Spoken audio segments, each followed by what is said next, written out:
السلام علیکم ناظرین، آپ دیکھ رہے ہیں سلاطین محمدیہ اور میں آپ کا ہوسٹ شعیب سیفی۔ آج کا موضوع حضرت سیدنا ابو بکر عبداللہ بن عثمان صدیق اکبر رضی اللہ تعالیٰ عنہ ہے۔ موضوع شروع کرنے سے پہلے آپ سے ریکویسٹ ہے کہ ہمارے چینل کو سبسکرائب کریں، لائک بھی کریں اور شیئر بھی کریں۔ سبسکرائب کرنے کے بعد بیل آئیکن کو ضرور دبائیں تاکہ ہماری نئی آنے والی ویڈیو آپ تک بر وقت پہنچ سکے۔ حضرت ابو بکر رضی اللہ تعالی عنہ کا نام عبداللہ اور والد کا نام عثمان ہے، جبکہ آپ کا سلسلہ نسب کچھ اس طرح ہے: عبداللہ بن عثمان بن عامر بن عمرو بن کعب بن سعد بن تیم بن مرہ بن کعب بن لوی بن غالب القرشی، اور آپ کا سلسلہ نسب چھٹی پشت میں یعنی مرہ بن کعب تک جا کے رسول اللہ صلی اللہ علیہ وآلہ وسلم کے سلسلہ سے مل جاتا ہے۔ تاریخ کا اس بات میں کوئی اختلاف نہیں کہ حضرت ابو بکر رضی اللہ تعالی عنہ واقعہ فیل کے بعد عالم رنگ و بو میں جلوہ گر ہوئے، لیکن کتنی مدت بعد دنیا میں تشریف لائے اس بات میں اختلاف ہے۔ بعض کا کہنا ہے کہ 3 سال، کچھ تاریخ نگاروں کا قول ہے 2 سال 6 ماہ، اور بعض نے 2 سال کچھ مہینے کہا۔ کتنے مہینے ہے اس کا کوئی ذکر نہیں۔ آپ کے والد کا نام حضرت عثمان المعروف ابو قحافہ ہے۔ آپ فتح مکہ کے موقع پر دولت اسلام سے مالا مال ہوئے اور رسول کریم صلی اللہ علیہ وآلہ وسلم کی صحابیت کا شرف حاصل کیا۔ حضرت ابو بکر رضی اللہ تعالی عنہ اپنے والد کو لے کر رسول اکرم صلی اللہ علیہ وآلہ وسلم کی بارگاہ اقدس میں حاضر ہوئے تو رسول کریم صلی اللہ علیہ وآلہ وسلم نے فرمایا: اے ابو بکر، آپ نے ان کو گھر میں ہی کیوں نہ روک دیا کہ ہم خود چل کر ان کے پاس جاتے؟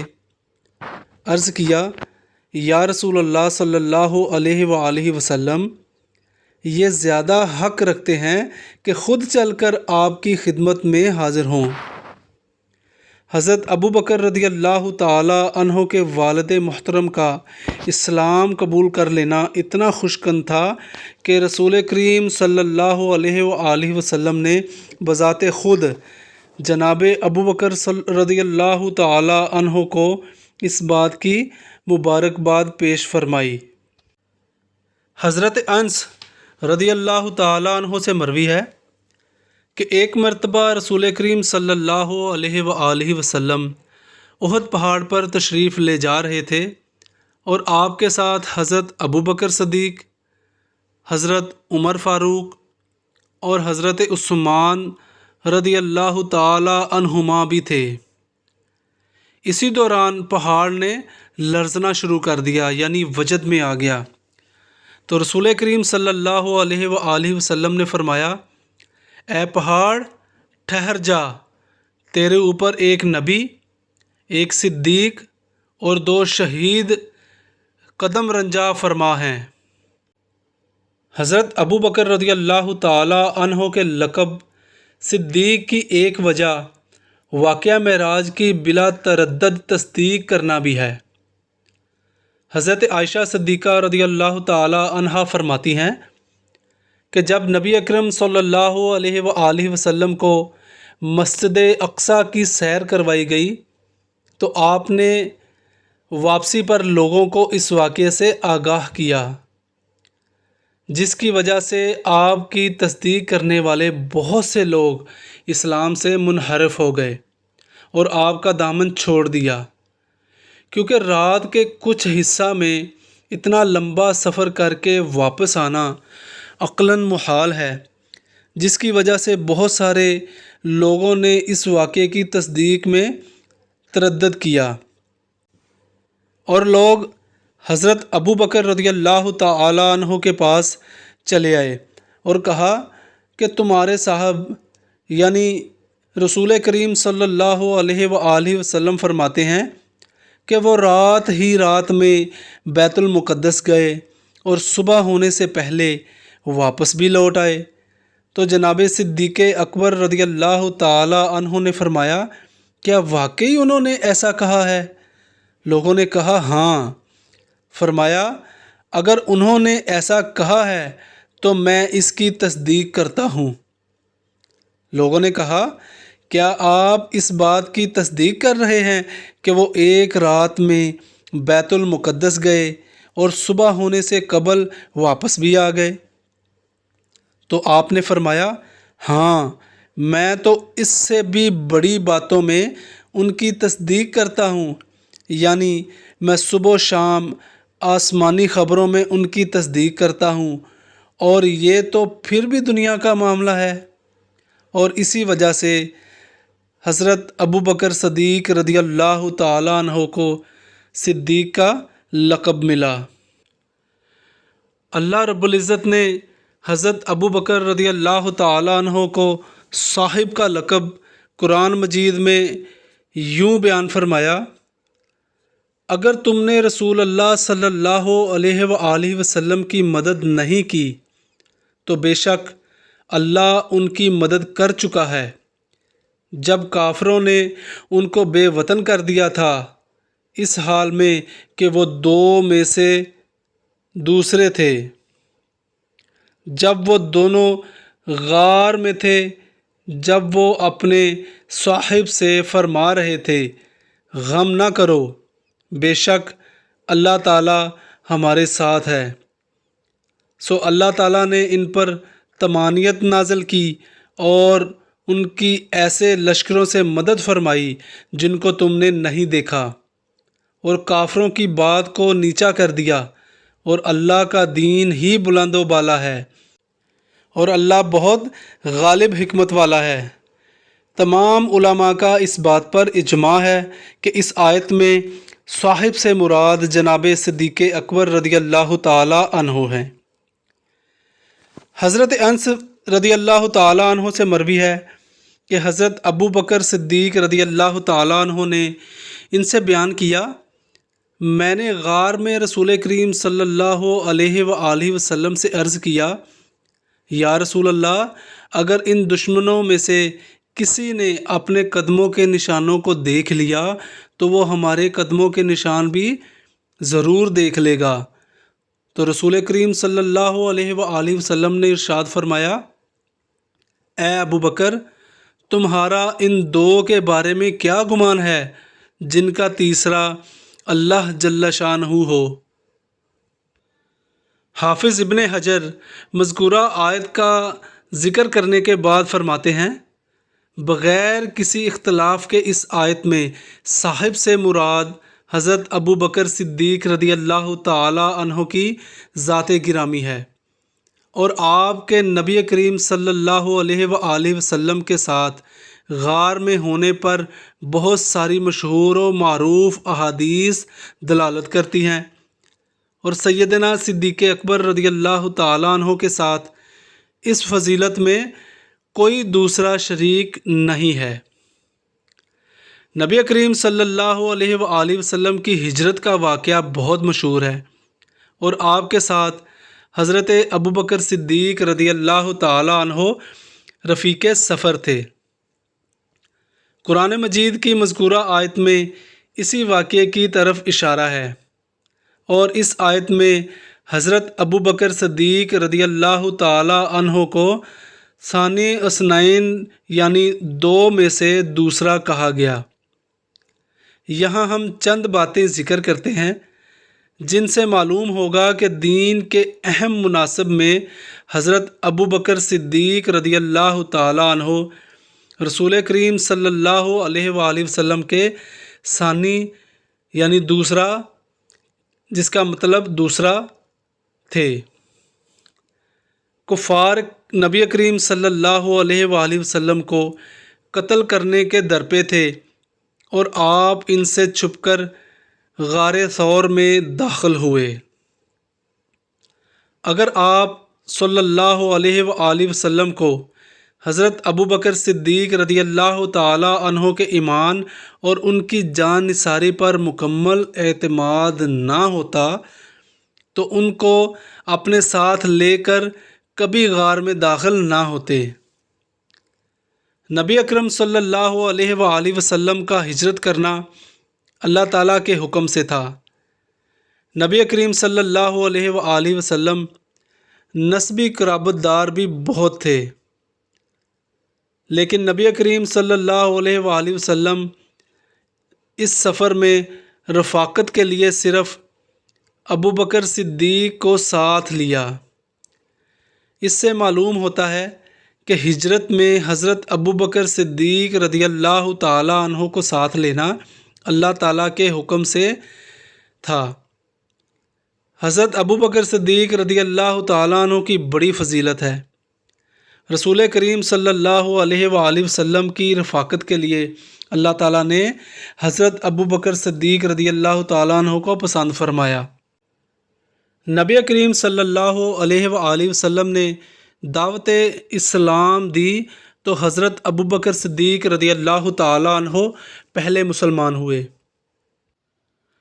دوسرے نمبر پر حضرت ابوبکر صدیق رضی اللہ تعالیٰ عنہ نے دعوت اسلام پیش کی تو حضرت طلحہ، حضرت زبیر اور حضرت عثمان غنی رضی اللہ تعالیٰ عنہما سمیت کئی لوگ مسلمان ہوئے۔ گویا حضرت ابوبکر صدیق رضی اللہ تعالیٰ عنہ تبلیغ اسلام میں بھی ثانی تھے۔ غزوات نبوی میں ہر غزوہ کے اندر حضرت ابوبکر صدیق رضی اللہ تعالیٰ عنہ نبی کریم صلی اللہ علیہ وآلہ وسلم کی خدمت میں حاضر رہے، اسی طرح وہ غزوات میں بھی ثانی ہیں۔ حضرت ابوبکر صدیق رضی اللہ تعالیٰ عنہ کا جب وصال ہوا تو نبی کریم صلی اللہ علیہ وآلہ وسلم کے پہلو میں مدفون ہوئے، اور اس طرح قبر میں بھی آپ ثانی ہیں۔ حدیث شریف میں ہے کہ سب سے پہلے رسول اللہ صلی اللہ علیہ وآلہ وسلم اپنی قبر انور سے باہر تشریف لائیں گے، اور اس کے بعد حضرت صدیق اکبر رضی اللہ تعالیٰ عنہ۔ اس طرح وصال کے بعد قبر سے اٹھنے میں بھی آپ ثانی ہیں۔ جنت میں سب سے پہلے رسول اللہ صلی اللہ علیہ وآلہ وسلم داخل ہوں گے، اور امت میں سب سے پہلے حضرت ابوبکر صدیق رضی اللہ تعالیٰ عنہ داخل ہوں گے۔ اس طرح دخول جنت میں بھی آپ ثانی ہیں۔ سرور دو عالم صلی اللہ علیہ وآلہ وسلم کی وفات کے بعد تمام صحابہ سقیفہ بنی سعدہ میں جمع ہوئے تاکہ کسی ایک کو خلافت کے لیے مقرر کریں۔ کچھ صحابہ کہتے تھے کہ خلیفہ دو ہونے چاہیے، ایک مہاجرین میں سے اور ایک انصار میں سے، لیکن یہ بات ظاہر تھی کہ دو خلیفوں کا تقرر باعث افتراق تھا، لہٰذا نظم خلافت کو درست کرنے کے لیے جناب صدیق اکبر رضی اللہ تعالیٰ عنہ اور جناب فاروق اعظم رضی اللہ تعالیٰ عنہ بھی بنی سعدہ کی مجلس شورا میں شریک ہوئے اور غور و فکر ہوتا رہا۔ اسی دوران حضرت صدیق اکبر رضی اللہ تعالیٰ عنہ اور تمام صحابہ اکرام کے اتفاق سے خلیفہ مقرر ہوئے۔ حاضرین نے ان کے دست اقدس پر بیعت کی۔ آغاز خلافت کے پہلے روز خواص نے بیعت کی اور دوسرے دن عوام، مہاجرین و انصار نے بیعت کی، اور سیدنا صدیق اکبر رضی اللہ تعالیٰ عنہ کو خلیفہ رسول صلی اللہ علیہ وآلہ وسلم کے نام سے موسوم کیا۔ بعض روایات میں حضرت علی رضی اللہ تعالیٰ عنہ کے بارے میں معلوم ہوتا ہے کہ آپ نے بغیر کسی توقف کے فوراً بیعت کی، اور صحیح بخاری کے مطابق آپ نے 6 ماہ بعد بیعت کی۔ ان کے درمیان تطبیق یوں ہے کہ ممکن ہے کہ آپ نے بیعت دوبارہ کی ہو، لیکن پہلی بار آپ کی بیعت جلسہ عام میں نہ تھی، جس سے کچھ لوگوں کو غلط فہمی ہوئی کہ شاید آپ نے بیعت نہیں کی۔ ان کی غلط فہمی کو دور کرنے کے لیے آپ نے دوبارہ جلسہ عام میں بیعت کی۔ حضرت علی المرتضیٰ رضی اللہ تعالیٰ عنہ اپنی زبان مبارک سے روایت منقول کرتے ہیں، جس سے معلوم ہوتا ہے کہ آپ حضرت ابو بکر صدیق رضی اللہ تعالیٰ عنہ کی خلافت میں ذرا برابر بھی شک و تردد نہ کرتے تھے۔ حضرت علی رضی اللہ تعالیٰ عنہ روایت کرتے ہیں کہ حضرت قیس بن عبادہ رضی اللہ تعالیٰ عنہ حضرت علی بن ابو طالب رضی اللہ تعالیٰ عنہ سے روایت کرتے ہیں کہ رسول اللہ صلی اللہ علیہ وآلہ وسلم نے چند دن اور راتیں مرض میں مبتلا ہوئے۔ آپ کو نماز کے لیے بلایا گیا تو آپ نے پہلے فرمایا، ابو بکر کو کہو کہ لوگوں کو نماز پڑھائے۔ جب نبی کریم صلی اللہ علیہ وآلہ وسلم کا وصال ہوا تو میں نے غور کیا کہ جب نماز جو دین کا ستون ہے، اس کے لیے آپ صلی اللہ علیہ وآلہ وسلم نے صدیق اکبر کو مقرر فرمایا ہے، تو ہم اپنی دنیا کے معاملات میں اس شخص پر راضی ہو گئے جس پر رسول اللہ صلی اللہ علیہ وآلہ وسلم ہمارے دین کے لیے راضی ہوئے۔ لہٰذا ہم نے حضرت صدیق اکبر رضی اللہ تعالی عنہ کی بیعت کر لی۔ اپنے دور حکومت میں آپ کو بہت سی مشکلات کا سامنا کرنا پڑا، جن میں سے سب سے بڑی آزمائش حضرت محمد صلی اللہ علیہ وآلہ وسلم کی تجہیز و تکفین کے بارے میں آئی۔ جب صحابہ کرام رضی اللہ تعالی عنہما کے لیے قیامت کبریٰ کا سماں تھا، اس ہوش ربا صدمے سے صحابہ کرام کے ذہن میں اختلال و واقعہ ہو گیا۔ حضرت عمر ہاتھ میں تلوار لے کر اعلان کرنے لگ گئے کہ اگر کسی نے کہا کہ محمد صلی اللہ علیہ وآلہ وسلم وفات پا گئے ہیں تو میں اس کا سر تن سے جدا کر دوں گا۔ حضرت عثمان غنی رضی اللہ تعالیٰ عنہ ایسے چپ ہوئے کہ بلا آواز نکالے خاموش راہوں میں چلتے رہے۔ حضرت علی رضی اللہ تعالیٰ عنہ کا جسم اس صدمے سے بالکل ساکت اور بے حس و حرکت ہو گیا۔ ہر کوئی غم میں مبتلا تھا، مگر حضرت صدیق اکبر رضی اللہ تعالیٰ عنہ نے غلبہ عشق و محبت کے باوجود اس صدمے کو پہاڑ کی طرح سخت جان ہو کر برداشت کیا اور کمال سکون سے حجرہ شریفہ میں داخل ہوئے اور نبی کریم صلی اللہ علیہ وآلہ وسلم کی پیشانی مبارک پر بوسہ دیا اور سوز دل سے یہ کلمات ان کی زبان پر جاری ہوئے، وَنَبِيَّهُ وَخَلِيلَهُ وَصَفِيَّهُ۔ اس کے بعد آپ حجرہ مقدسہ سے باہر تشریف لائے اور تمام صحابہ سے مخاطب ہو کر فرمایا کہ جو شخص محمد صلی اللہ علیہ وآلہ وسلم کی عبادت کرتا تھا تو سن لے کہ محمد صلی اللہ علیہ وآلہ وسلم دنیا سے پردہ فرما گئے، اور جو رب عالم کی عبادت کرتا تھا تو وہ یقین رکھے کہ اللہ جل جلالہ زندہ ہے، کبھی فوت نہیں ہوگا۔ اس کے بعد آپ نے یہ آیت تلاوت کی، اور محمد تو اللہ کے رسول ہی ہیں، بے شک ان سے پہلے بھی رسول گزر چکے ہیں۔ حضرت عروہ رضی اللہ تعالیٰ عنہ روایت کرتے ہیں کہ وفات نبی کریم صلی اللہ علیہ وآلہ وسلم کے دوسرے سال حضرت سیدنا صدیق اکبر رضی اللہ تعالیٰ عنہ ایک مرتبہ خطبہ دینے کے لیے ممبر پر کھڑے ہوئے اور ابھی اتنا ہی فرمایا تھا، یعنی رسول اللہ صلی اللہ علیہ وآلہ وسلم پہلے سال جب خطبہ دینے کے لیے کھڑے ہوئے ابھی اتنا ہی کہا تھا کہ آپ کو وفات نبوی کا سانحہ یاد آ گیا اور آپ بلک بلک کر رونے لگے۔ پھر سنبھل کر دوبارہ خطبہ شروع کیا، مگر پھر ہچکی بند گئی۔ آخر تیسری بار ضبط سے کام لے کر خطبے کو تمام کیا۔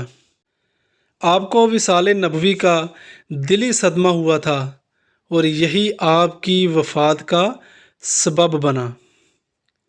حضور اکرم صلی اللہ علیہ وآلہ وسلم کا ظاہری وصال 63 برس کی عمر میں پیر کے دن ہوا، اور آپ کے عاشق صادق سیدنا صدیق اکبر رضی اللہ تعالیٰ عنہ نے بھی 63 سال کی عمر میں ہی اپنے محبوب صلی اللہ علیہ وآلہ وسلم سے ملاقات کی۔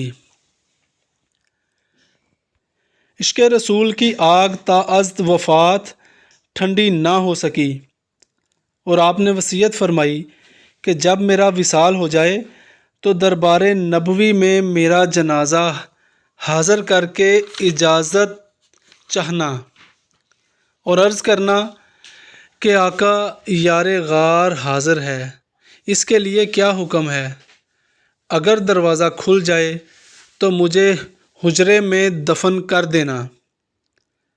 اس حدیث کے راوی حضرت علی رضی اللہ تعالیٰ عنہ فرماتے ہیں، جب آپ کو غسل اور کفن دے دیا گیا تو میں نے جا کے روضہ انور پہ عرض کیا، یا رسول اللہ، ابو بکر اجازت چاہتا ہے۔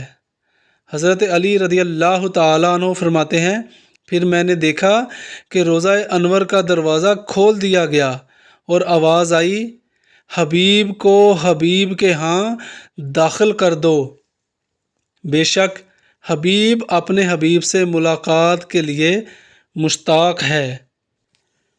حضرت ابو بکر صدیق رضی اللہ تعالیٰ عنہ کا وصال 21 جمادی الاخر 13 ہجری بمطابق 22 اگست 634 پیر کو سورج غروب ہونے کے بعد ہوا، اور اسی رات کو آپ رضی اللہ تعالیٰ عنہ کو دفن کر دیا گیا۔ وفات کے وقت آپ کی عمر مبارک 63 برس تھی۔ وصیت کے مطابق ان کی زوجہ محترمہ اسماء بنت عمیس نے انہیں غسل دیا، اور ان کے بیٹے حضرت عبد الرحمن نے پانی ڈالا، اور اس کے بعد آپ رضی اللہ تعالیٰ عنہ کو اسی چارپائی پر ڈال کر مسجد نبوی میں لے گئے جس پر اس کے محبوب علیہ السلام کو رکھا گیا تھا۔ مسجد نبوی میں ان کا جنازہ رسول کریم صلی اللہ علیہ وآلہ وسلم کے منبر اور مزار اقدس کے درمیان رکھا گیا۔ حضرت عمر رضی اللہ تعالیٰ عنہ نے نماز جنازہ پڑھائی، اور اس عاشق سوختہ جاں کو محبوب علیہ السلام کے پہلو میں اس طرح دفن کیا گیا کہ ان کا سر مبارک رسول کریم صلی اللہ علیہ وآلہ وسلم کے کندھوں کے متوازی تھا۔ آپ رضی اللہ تعالیٰ عنہ کی خلافت کی مدت 2 سال 3 ماہ 9 دن بنتی ہے۔ اجازت دیجیے، السلام علیکم۔ تمام دیکھنے والوں کو اگر ویڈیو پسند آئی ہو تو لائک کیجیے گا، شیئر کیجیے گا، اور ہمارے چینل کو سبسکرائب کر کے بیل والے آئیکن کو ضرور دبائیں تاکہ نیکسٹ ویڈیو جو آئے وہ آپ تک بروقت پہنچ سکے۔ السلام علیکم۔